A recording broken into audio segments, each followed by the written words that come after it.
Imagine कीजिए, आप अपनी फैमिली के साथ एक शानदार यॉट पर कैरेबियन ओशन की गहराइयों में छुट्टियां मना रहे हों। नीला आसमान, चमचमाता समुद्र। लेकिन अगर अचानक इसी समंदर का पानी रहस्यमयी तरीके से गायब हो जाए तो? अगर आप खुद को समुद्र की जगह वीरान जमीन पर फंसा हुआ पाएं, तो सवाल उठता है, पानी कहां गया? क्या यह वापस आएगा? और अगर वापस आया तो क्या आप जिंदा रह पाएंगे? यही कहानी है सर्वाइव की, जो आपको सांस रोककर देखने पर मजबूर कर देगी। कहानी की शुरुआत होती है एक फैमिली से। टॉम, उसकी पत्नी जूलिया, बेटा बेन और बेटी कैसी।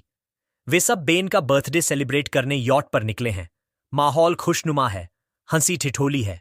जूलिया स्विमिंग के लिए पानी में उतरती है। टॉम और बेन फिशिंग में बिजी रहते हैं और कैसी अपने हेडफोन लगाकर म्यूजिक सुन रही होती है। तभी अचानक जूलिया को पानी में कुछ अजीब महसूस होता है, जैसे कोई विशालकाय चीज उसके आसपास घूम रही हो। वह इधर उधर देखती है, लेकिन कुछ नजर नहीं आता। अचानक एक रहस्यमयी ताकत उसे नीचे खींचने लगती है।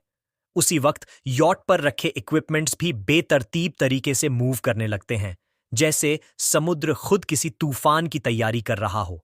जूलिया मदद के लिए चिल्लाती है, लेकिन कैसी अपने हेडफोन में खोई रहती है। धीरे धीरे जूलिया यॉट से काफी दूर चली जाती है, उसकी जान पर बन आती है। तभी टॉम उसकी आवाज सुन लेता है और बिना सोचे समझे पानी में कूद पड़ता है। बेन इंजन स्टार्ट कर यॉट को उनकी तरफ मोड़ता है और आखिरकार टॉम जूलिया को डूबने से बचा लेता है। वे दोनों किसी तरह यॉट पर चढ़ते हैं। टॉम गुस्से में कैसी को डांटता है, मैंने कहा था ध्यान रखना, लेकिन तुमने हेडफोन लगा लिए थे। कैसी शर्मिंदा होकर माफी मांगती है। शाम ढलती है और फैमिली बेन का बर्थडे मनाती है, लेकिन खुशी ज्यादा देर तक नहीं टिकती। कैसी का बॉयफ्रेंड वीडियो कॉल करता है और बताता है कि न्यूज में कह रहे हैं कुछ बहुत बड़ा होने वाला है, पूरी दुनिया बदलने वाली है। उसके पीछे टीवी पर तूफान साफ नजर आता है। अचानक कॉल कट जाता है। फैमिली को शक होता है और वे बोट चेक करने लगते हैं। तभी नोटिस करते हैं कि उनके चारों तरफ ढेर सारी व्हेल्स और शार्क घूम रही हैं। टॉम, जो ओशन एक्सप्लोरर रह चुका है, तुरंत समझ जाता है कि यह किसी भयानक आपदा का संकेत है। फिर उनकी यॉट को जोरदार झटका लगता है। टॉम पानी के नीचे जाकर चेक करता है और देखता है कि किसी विशाल शार्क ने बोट को डेंट कर दिया है। वह चोटिल भी हो जाता है। इंजन खराब हो जाता है और कम्युनिकेशन सिस्टम भी बंद। सिग्नल गायब। अब वे फंसे हैं समुद्र के बीचों बीच। लेकिन मुसीबत यहीं खत्म नहीं होती। आसमान से उल्कापिंड, मेटियोरॉइड्स बरसने लगते हैं।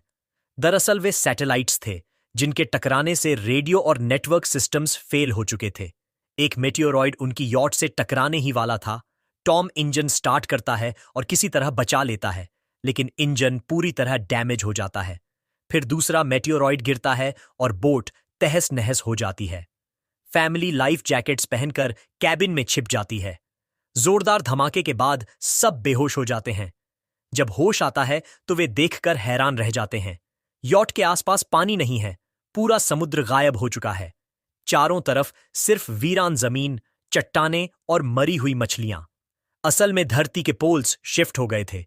नॉर्थ की जगह साउथ और साउथ की जगह नॉर्थ। नतीजा, समुद्र का पानी जमीन पर चला गया और जहां समुद्र था वहां अब जमीन बची। ये जानकर फैमिली के होश उड़ जाते हैं।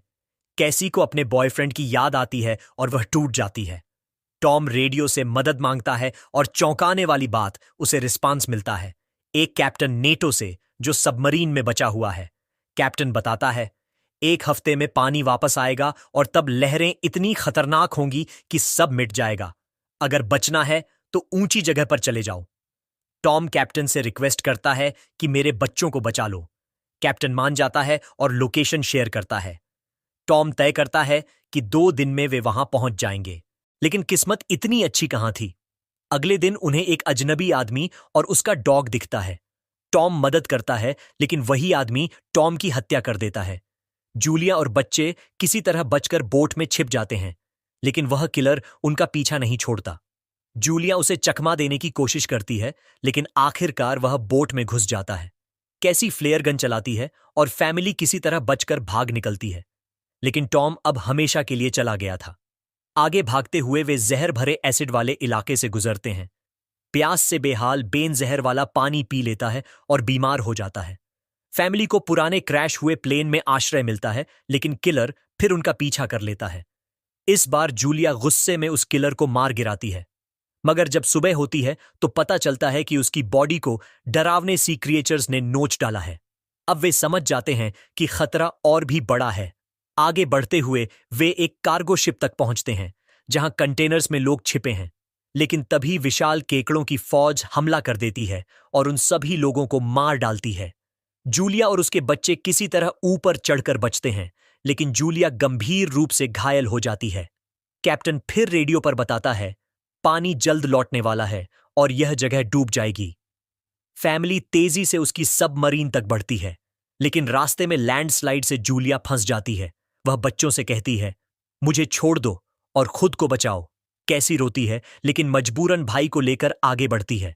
सबमरीन तक पहुंचकर कैप्टन कहता है, 3 लोग बैठ सकते हैं, मैं जख्मी हूं और शायद बच नहीं पाऊंगा।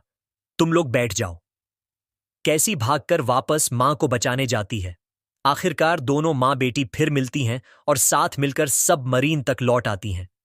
तभी पीछे से विशाल समुद्री लहर उठती है, कई 100 मीटर ऊंची, जो सब कुछ निगल जाने वाली है। और यहीं पर फिल्म क्लाइमेक्स की ओर बढ़ती है।